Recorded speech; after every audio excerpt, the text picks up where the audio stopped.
सभी हमारे अधिकारी जितने भी हैं, कर्मचारी जितने भी हैं, बहुत मुस्तैद हैं। ऐसी स्थिति में मैं कह सकता हूं कि हमने बिंदुवार उनसे चर्चा की है और जिस बिंदु पे चर्चा की है तो एक दो निकाय में थोड़ा सा ये आ रहा था कि वो मैंने जैसे पिछली बार कहा कि आप 3 टाइम सफाई करेंगे तो 24 घंटे में 8-8 घंटे की शिफ्ट में एक दो निकाय शायद 2 बार करे थे। अभी इनको निर्देश किया गया है कि 8-8 घंटे की 3 शिफ्टों में वो सफाई करेंगे और यात्रा मार्ग पे नहीं, जो हमारे स्थानीय लोग रहते हैं उनके लिए भी प्रॉपर वो 3 बार सफाई करेंगे। साथ में जो हमारे शौचालय हैं, शौचालय कहाँ कहाँ हैं, कितने हैं, स्मार्ट टॉयलेट्स कितने हैं, मोबाइल टॉयलेट्स कितने हैं, कितने महिला हैं, कितने पुरुष हैं। कुछ जगहों पे दिव्यांग की व्यवस्था नहीं थी, तो आज मैंने बिल्कुल क्लियरली उनको कहा है कि उनके लिए भी अलग से व्यवस्था आप करिए। सभी निकायों से कहा है। शौचालय की साफ़ सफाई उन पे एक आदमी डिप्यूट तो हमने किया ही है, साथ में उन पे मॉनिटरिंग भी हमारे लोग करें कि भाई वास्तव में वो सफाई है कि नहीं, क्योंकि यात्रा मार्ग पे इस समय भीड़ बहुत है, चारों तरफ से इस समय श्रद्धालु।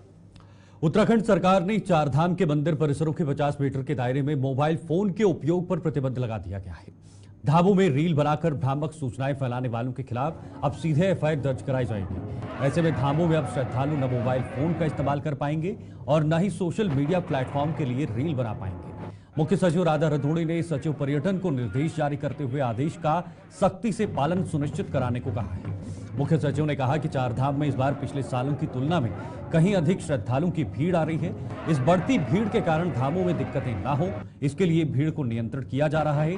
धामों के मंदिर परिसरों में मोबाइल से फोटो खींचने और वीडियो बनाने में श्रद्धालु काफी समय लगा रहे हैं और यही वजह है कि वहां अनावश्यक भीड़ इकट्ठी हो रही है। माननीय मुख्यमंत्री जी ने अभी चारधाम यात्रा की व्यवस्थाओं की समीक्षा की थी और उसमें ये बात आई थी कि कुछ लोग ऐसे हैं जो मंदिर परिसर में जाके वीडियोग्राफी कर रहे हैं या रील बना रहे हैं, गाने गा रहे हैं, म्यूज़िक बजा रहे हैं, जिससे श्रद्धालुओं की धार्मिक आस्था को ठेस पहुंचती है। तो ये निर्देश हैं कि मंदिर परिसर के 50 मीटर की परिधि में कोई भी रील या वीडियो नहीं बनाएगा। मोबाइल रखने पे कोई रोक नहीं है, मोबाइल आप रख सकते हैं। मोबाइल पे जैसे सामान्य बातचीत होती है आप बातचीत भी कर सकते हैं, लेकिन वहाँ मंदिर में जाके नाच गाना करके ढोल नगाड़े बजा के वीडियोग्राफी या रील नहीं बनाएंगे। इसके अलावा कोई और भी आदेश आए हैं अभी चारधाम को लेके आज बहुत सारे आदेश और निर्देश निकले हैं। सभी प्रदेशों को हम लोगों ने पत्र भेजा है कि जो भी यात्री आ रहे हैं वो रजिस्ट्रेशन करा के ही आए। कोई भी अनरजिस्टर्ड यात्री अब ऊपर धामों में नहीं जाएंगे, क्योंकि अनरजिस्टर्ड यात्री जब ऊपर जाते हैं तो वहाँ बहुत अव्यवस्था हो रही है। जो लोग रजिस्ट्रेशन करा के आ रहे हैं उनका रजिस्ट्रेशन की जो डेट है उसके अनुसार ही यात्री ऊपर जाएंगे। ये हम लोगों ने सभी प्रदेशों को ये पत्र भी भेजा है। 31 मई तक कोई भी वीआईपी दर्शन नहीं होगा, ये भी एक निर्देश है। जो भी यात्री आएंगे अपना हेल्थ चेकअप करा के आएंगे और जो डॉक्टर्स उपलब्ध हैं सभी धामों में, अगर कोई भी किसी यात्री को कठिनाई होती है तो डॉक्टर के पास जाके अपना चेकअप कराएंगे। और जिसकी भी मेडिकल हिस्ट्री है, कोई कोमॉर्बिडिटी है, कोई हार्ट की कंडीशन है, तो वो अपने रजिस्ट्रेशन के टाइम पे उसको ज़रूर बताएं। आगे बढ़ेंगे। इस वर्ष चारधाम यात्रा के दौरान यात्रा मार्गों पर जाम की स्थिति बन रही है। इसे लेकर आईजी गढ़वाल करण सिंह नग्याल ने बताया है कि चूंकि यात्रा मार्गों पर वोल्वो बसें भी आ रही हैं जो कि आकार में भी बड़े होते हैं, ऐसे में इन वाहनों को पहाड़ों के मोड़ों पर मुड़ने में समय लगता है। यही वजह है कि यात्रा मार्गों पर जाम की स्थिति बनी रही है। आने वाले समय में हम इन सभी रूटों पर सीमित साइज के वाहनों को चलाने की व्यवस्था की जाएगी ताकि ऐसी समस्या उत्पन्न न हो और श्रद्धालु भी सुगम व सुरक्षित यात्रा कर सके। पूर्व में इस तरह की दिक्कतें नहीं आई, ये पहली बार है, ये पहली बार है इस तरह की दिक्कत आई। तो आने वाले समय में ये भी एक नीति बनाया जाएगा कि बड़ी वाहनों को अलाउ नहीं किया जाए, कुछ ही इस तरह के साइज की गाड़ियों को परमिट किया जाए, छोटी गाड़ियों को प्रमोट किया जाए। छोटे वाहन स्विफ्टली जा सकते हैं, कहीं भी जा सकते हैं, कहीं भी मोड़ा जा सकता है, लेकिन बड़े वाहनों को कहीं भी डबल लाइन वाले सड़कों में भी मोड़ने में दिक्कतें आ रही है, वो बहुत स्लो जा रही है, उसके कारण भी जाम का बड़ा कारण है। आज देख रहे होंगे विकास नगर में हमारे स्टाफ रात भर रह गए, 400-500 गाड़ी यहाँ रोका जा रहा है, डामटा में पार्किंग की जा रही है ताकि किसी भी तरह से यातायात जो रुके नहीं। वे चारधाम यात्रा पर बिना पंजीकरण के आने वाले यात्रियों की अब प्रशासन जांच करेगा। इन यात्रियों की जांच के लिए सरकार द्वारा देहरादून के नेपाली फॉर्म में स्टॉपेज सेंटर बनाया गया है, जिसमें बिना पंजीकरण के आने वाले यात्रियों की जांच की जाएगी। देहरादून और हरिद्वार के अधिकारियों ने इस सेंटर का निरीक्षण किया और यहां पर की गई व्यवस्थाओं की समीक्षा भी की।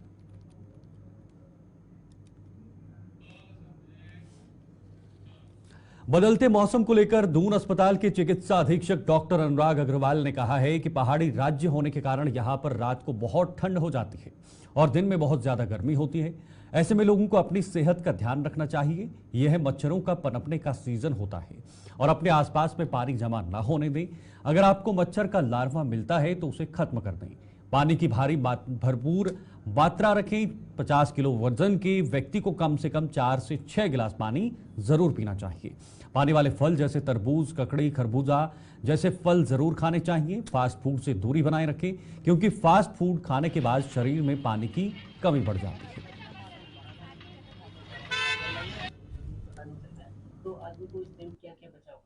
हाँ, देखिए बिल्कुल बिल्कुल, हम लोग एक पहाड़ी राज्य के निवासी हैं, तो यहाँ पर मौसम का जो जिस तरह बदलता है कि रात में काफ़ी ठंड हो जाती है और दिन में काफ़ी गर्म भी रहता है।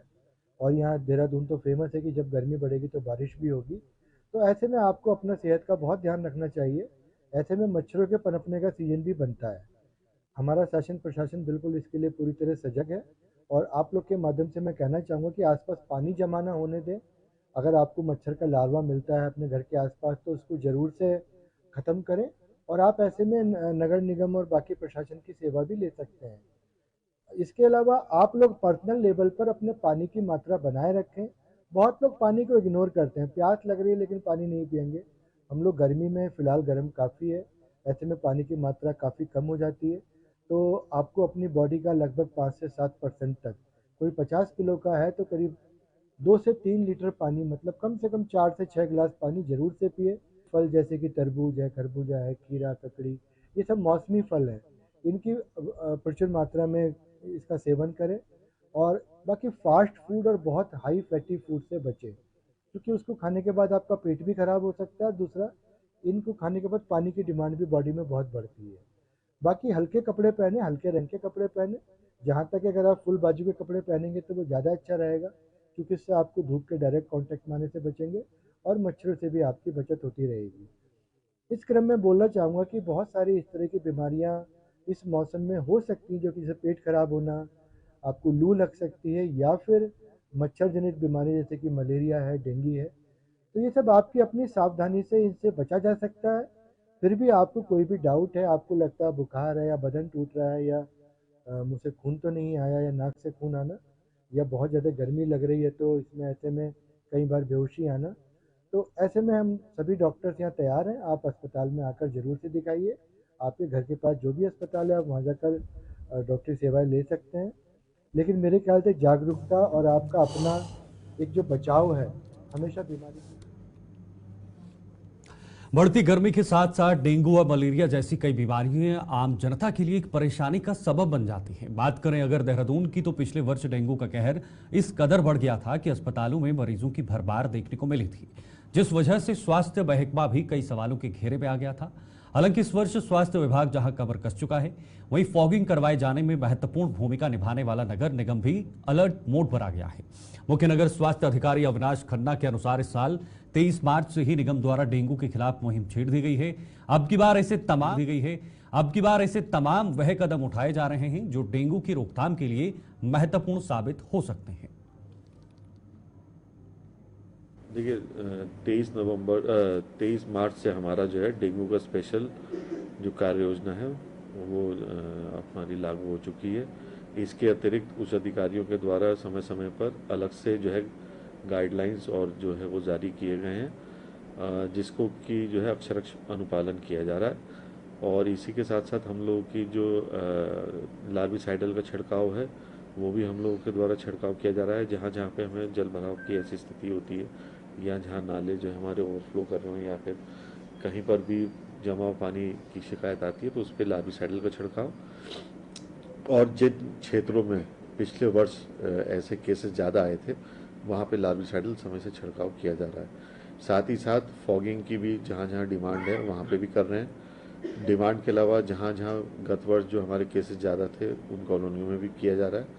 और इसके अतिरिक्त जितने भी हमारे जो पब्लिक प्लेसेस हैं, जो नदी किनारे के इलाके हैं या लो लाइंग एरियाज़ हैं जहाँ पे बरसात के दौरान पानी भरने की संभावना रहती है, वहाँ पे भी ये कार्रवाई। वक्त एक छोटे से ब्रेक का है, आप बने रहिएगा गुलिस्तान न्यूज के साथ।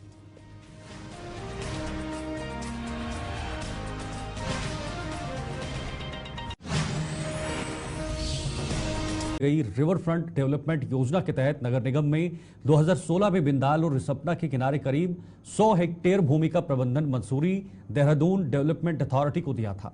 इसके बाद एनजीटी के आदेश पर नगर निगम के सर्वे में इन इलाकों में अतिक्रमण पाए गए थे और अब एनजीटी की फटकार के बाद नगर निगम ने कार्यवाही की है। एनजीटी ने 30 जून तक हर हाल में अतिक्रमण हटाने के आदेश दिए हैं, जिसके चलते नगर निगम द्वारा 525 में से 89 अतिक्रमणकारियों को नोटिस जारी किया जा चुका है। बाकी जमीन एमडीडीए के पास है और उसे भी नोटिस जारी किया गया है।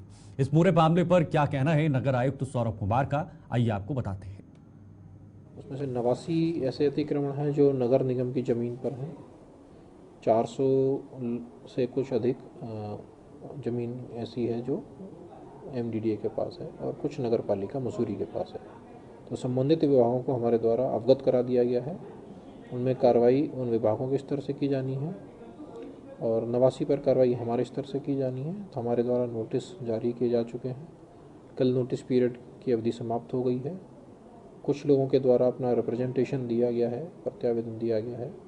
उन प्रत्यावेदनों की जांच की गई है। आज उसमें स्थलीय जांच भी की जा रही है। इसके उपरांत जो भी प्रत्यावेदन सही पाए जाएंगे उन लोगों को उसके परिधि से बाहर कर दिया जाएगा लिखित कारण के साथ, और जिनके प्रत्यावेदन सही नहीं पाए जाएंगे वो अतिक्रमण की सूची में ही उनको मानते हुए रिमूवल की कार्रवाई माननीय न्यायालय के आदेश। इधर चक्राता में लगातार जंगलों में आग लगाने की घटनाएं सामने आ रही हैं। एक और जहां वन विभाग की टीम आग बुझाने में लगी हुई है, वहीं दूसरी तरफ कुछ लोगों द्वारा जंगलों को आग लगाने की घटनाओं को अंजाम दिया जा रहा है। इस बीच चक्राता वन विभाग के रिवर रेंज कालसी क्षेत्र के जंगल में विभाग की टीम ने यूटिलिटी चालक को गाड़ी से उतरकर जंगल में आग लगाते रंगे हाथ पकड़ लिया है। चक्राता वन प्रभाग चक्राता में आग लगाने की घटना से संबंधित यह पहली गिरफ्तारी है। बताते चले गिरफ्तार व्यक्ति ने एक दिन पूर्व भी आग लगाने की घटना को अंजाम दिया था। इसका एक और साथी घटना के दौरान भगाने में कामयाब हो गया है, जिसके एक और जगह पर आग लगाई है। पकड़े गए आरोपी का नाम रमेश तोमर है, जो कि बिजऊ गांव का रहने वाला है। वहीं फरार युवक का नाम जवाहर सिंह है, जिसकी गिरफ्तारी को लेकर वन विभाग द्वारा दबिश दी जा रही है। हुआ है कि रिवर रेंज चक्राता वन प्रभाग क्षेत्र में वन विभाग की टीम लगातार 2 दिनों से जो वन लगाते हैं युवक जो है जंगल में, उनको ट्रेस कर रहे थे। तो आज इन्होंने कालसी वाली टीम ने इसको ट्रेस किया है। तो ये बिजो का रमेश लड़का है, ये यूटिलिटी चलाता है, यूटिलिटी। तो इसको ट्रेस किया है। इसको बताया गया पूछताछ में 2 जगह इसने आग लगाई थी। तो उसको जो है अभी गिरफ्तार किया गया है। रेलवेंट सेक्शन में जो भी बनेंगे आईपीसी और वन अधिनियम के तहत इसको मुकदमा दर्ज किया जाएगा। सर ये ऑफेंस सेशन ट्रायल ऑफेंस है या नॉर्मल ऑफेंस है? इसमें नहीं, सेशन नहीं है। देखिए, जैसा आपको विदित है, इस वर्ष पर्याप्त वर्षा न होने के कारण हमारे वनों में नमी की अत्यंत कमी है। कुछ अपराधी प्रवृत्ति के शरारती तत्व सिविल क्षेत्रों में ज़्यादातर आग लगा रहे हैं और हमारे कर्मचारी पूरी मुस्तैदी के साथ में आग बुझाने में जुटे हुए हैं। मैं स्वयं उनके साथ में हर समय आग बुझाने में प्रयत्नशील हूँ। मेरा जनमानस से ये निवेदन भी रहा, मैंने पहले भी निवेदन किया, अब भी निवेदन कर रहा हूँ कि वन आपके हैं, वन हमारी राष्ट्रीय संपदा है। इसकी सुरक्षा के लिए हमें आगे आना चाहिए। जब वन रहेंगे तो हमारा जीवन रहेगा। आग की घटनाओं के कारण हमारे कर्मचारी एकदम हाई अलर्ट मोड पर हैं और उनको हमने ये कहा हुआ था कि भाई आप लोग सिविल वर्दी में आप रहें और इधर उधर गश्त करते रहें। इस गश्त के दौरान जो ये बिजौ का एक लड़का है रमेश तोमर पुत्र आनंद सिंह, ये रंगे हाथ पकड़ा गया है और इसका एक और साथी जवाहर सिंह पुत्र भगत सिंह ग्राम बिजौ और पंजिया खत के ये लोग हैं। ये वो पंजगांव खत के हैं और एक को हमने धर दबोचा है और एक जो है भागने में सफल रहा है। उसकी तलाश जारी है। उसको निश्चित रूप से उसको भी जल्दी बढ़ते अगली खबर की ओर। घर घर गंगा जल पहुंचाने की केंद्र सरकार की योजना परवान चढ़ने लगी है। गंगोत्री और ऋषिकेश से भेजे जा रहे गंगा जल को डाक विभाग अहमदाबाद मेल और मसूरी एक्सप्रेस से देश के विभिन्न शहरों में पहुंचा रहा है। गंगा जल की 200 ml की बोतल की कीमत 15 रुपये और गंगोत्री से भरी जा रही बोतल की कीमत 25 रुपये रखी गई है। जीपीओ डाक सेवाएं देहरादून के निदेशक अनसुया प्रसाद चमोला ने बताया कि गंगा जल की डिमांड देश विदेश से काफी संख्या में आ रही है और जीपीओ देहरादून सभी को घर बैठे गंगा जल उपलब्ध करा रहा है। यह अपने आप में बड़ी बात भी है। उत्तराखंड में हरिद्वार, देहरादून और काठगोदाम में रेलवे मेल सर्विस का ऑफिस है। अनसुया प्रसाद चमोला ने बताया कि डाक विभाग के अनुसार गंगा जल मुख्य डाकघर पोस्ट शॉप से ले सकते हैं। ई पोस्ट ऑफिस पोर्टल के माध्यम से भी मंगाया जा सकता है। ऑनलाइन डाक विभाग की वेबसाइट पर भी ऑर्डर किया जा सकता है। गंगा जल का रिस्पॉन्स तो पहले से ही काफी अच्छा है और ये हर साल जो है ये बढ़ रहा है। अभी हम अगर पिछले कुछ सालों से अगर आंकड़ा देखें तो लगभग हमारा 4 लाख से लेकर के और 6 लाख के बीच में जो है बॉटल्स जो है वो डिस्ट्रीब्यूट होती है पूरे हिंदुस्तान में लगभग 3000 पोस्ट ऑफिस के माध्यम से। तो चूंकि लोगों के लिए अच्छा विकल्प है, आपको गंगोत्री का गंगा जल उनके आसपास के डाकघरों से। वहीं सितारगंज के पूर्व नगर पालिका अध्यक्ष हरीश दुबे ने नगर निकाय की मतदाता सूची को लेकर सवाल उठाए हैं। इस मुद्दे को लेकर पूर्व नगर पालिका अध्यक्ष के नेतृत्व में एक शिष्टमंडल ने उपजिलाधिकारी से भेंट की और उनके माध्यम से जिलाधिकारी को ज्ञापन भी भेजा है। पूर्व नगर पालिका अध्यक्ष का आरोप था कि हाल ही में छूटे मतदाताओं का नाम मतदाता सूची में अंकित करने की प्रक्रिया के दौरान 150 से 200 ऐसे मतदाताओं के नाम सूची में अंकित किए गए हैं जो नगर में निवास नहीं करते हैं और उनके आधार कार्ड पर नगर के बाहर के पत्ते लिखे हुए हैं तथा ऐसे फर्जी मतदाताओं के नाम सूची में अंकित करने के लिए स्वयं मतदाता आवेदन करने नहीं गया, बल्कि इनके स्थान पर आने वाले नगर निकाय चुनाव में संभावित प्रत्याशी आवेदन करने पहुंचे। इन प्रत्याशियों ने उनके आधार कार्ड की छायाप्रति के माध्यम से उनका नाम मतदाता सूची में अंकित कराया गया है। हरीश दुबे उपजिलाधिकारी से इस मामले में कानूनी कार्रवाई करने की मांग की है। सरकार द्वारा 3 मई से लेकर पहले 10 मई तक और फिर बाद में उस तिथि को बढ़ाकर 15 मई तक कर दिया गया था। इसमें जो है कि जो मतदाता सूची में जिन मतदाताओं के नाम छूट गए थे, ऐसे मतदाताओं को सूची में अपने नाम अंकित कराने थे। हमारे नगर के अंदर नगर निकाय चुनाव आपको सबको ज्ञात है कि आने वाला है और इन 13 वार्डों के अंदर हमारी जानकारी में आया कि प्रत्येक वार्ड में 150, 200 तक के ऐसे मतदाता सूची में मतदाताओं के नाम अंकित कराए जा रहे हैं, जो एक तो वो स्वयं नहीं आ रहे वहाँ पर, क्योंकि स्वयं इसलिए नहीं आ रहे, वो बाहर के लोग हैं, वो फर्जी मतदाता हैं और आसपास के गांव के और यूपी के बहुत सारे मतदाता जो है कि उस सूची में अंकित किए जा रहे हैं। ऐसी हमें सूचनाएं आई थी, जिसको लेकर आज हमने जिलाधिकारी महोदय को एक ज्ञापन उप जिलाधिकारी महोदय के माध्यम से दिया है और इस पर हम कार्रवाई चाहते हैं, इसकी जांच चाहते हैं और फिर भी अगर इस पर कार्रवाई। इधर रुड़की के पूर्व मेयर गौरव गोयल ने बताया है कि नगर निगम की करोड़ों रुपए की संपत्ति को भू माफिया के कब्जे से मुक्त कराया गया है। इसे लेकर वह काफी लंबे समय से लड़ाई लड़ रहे थे। हालांकि इस मुहिम में उन्हें पार्षदों और विधायकों द्वारा प्रताड़ित किया गया था, लेकिन अब कोर्ट के फैसले से उनके द्वारा लड़ी गई लड़ाई में जीत मिली है। रुड़की में एक प्रेस कॉन्फ्रेंस के दौरान उन्होंने ये जानकारी दी है कि और इस दौरान उन्होंने मौजूदा भाजपा विधायक प्रदीप बत्रा को भी आड़े हाथों लिया है। उन्होंने कहा कि विधायक ने अब तक अपने कार्यकाल में भू माफिया को संरक्षण दिया है। विधायक ने नगर निगम के करोड़ों की संपत्ति अपने चहेतों के नाम करवा दी है। कीमती संपत्ति, इसकी कीमत लगभग 20 करोड़ रुपए थी और जिसे कब्जाने के लिए भू माफिया शहर के जनप्रतिनिधि बहुत सारे लोग लगे हुए थे। वो आज उसमें हमारी विजय हुई है। शासन द्वारा उस संपत्ति की लीज को निरस्त किया गया है। लंबी कानूनी लड़ाई लड़ी गई है हाई कोर्ट में भी और शासन में भी। निश्चित रूप से जौनसार बाबर की पहली फीचर फिल्म मेरे गांव की बाट के दूसरे चरण की शूटिंग प्रारंभ हो गई है, जिसमें बाबर और भरम क्षेत्र में अनेक दृश्य फिल्माए जाएंगे। इस फिल्म के महत्वपूर्ण दृश्य देहरादून में भी फिल्माए गए हैं। सुबितकल प्रोडक्शन के क्रिएटिव डायरेक्टर KS चौहान ने कहा है कि फिल्म के कथानक को ग्रामीण क्षेत्र के परिवेश में फिल्माया गया है, जबकि फिल्म के गीतों को बाबर और भरम क्षेत्र के विभिन्न हिस्सों में फिल्माया जाएगा। इसके अलावा हनोल स्थित महासू देवता मंदिर में भी फिल्म की शूटिंग होगी। फिल्म में गाए गए अधिकांश गीतों को बाबर क्षेत्र के बागी, कुणा, विदनाड, कोटी कनासर, नीनूस, बस्तिल, मोइला टॉप, देववन आदि सहित अन्य जगहों पर फिल्माया जाएगा। जौनसार बाबर की पहली फीचर फिल्म मेरे गांव की बाट का सेकंड शेड्यूल की शूटिंग प्रारंभ हो चुकी है और आजकल शूटिंग देहरादून में चल रही है। और 18 तारीख से इस फिल्म की शूटिंग बावर के विभिन्न गांव में होगी। पहले अनोल मंदिर में और उसके बाद बावर का जो बागी गांव है, रात को 18 तारीख को वहां पे शूटिंग होगी। और 18 तारीख के बाद बिरनाड़, पूर्णा, नीनूस और मोइला टॉप, कोटी कनासर, विभिन्न स्थानों पर इस फिल्म की शूटिंग की जानी है। तो 18 तारीख को शाम को जो बागी में शूट होगा वो फोक पर आधारित एक गीत है, उसकी शूटिंग होगी। तो जो तिवनी क्षेत्र में बावर के लोग हैं, यदि शूटिंग को देखने आना चाहते हैं। श्रीनगर गढ़वाल क्षेत्र में डांग गांव और विश्वविद्यालय हॉस्टल को जाने वाले सड़क के तिराहे से 3 वर्षीय मासूम सूरज को गुलदार उठाकर ले गया। बताया जा रहा है कि गुलदार मासूम को चित्रा गार्डन की तरफ ले गया, जिसके बाद से मासूम की तलाश की जा रही है। गुलदार के क्षेत्र में ये दूसरी घटना है। इससे पूर्व में भी गुलदार एक मासूम को उठा ले गया था, जिसके बाद स्थानीय लोगों में भारी आक्रोश है। मासूम सूरज की तलाश में परिजन, पुलिस और वन विभाग टीम जुटी हुई है।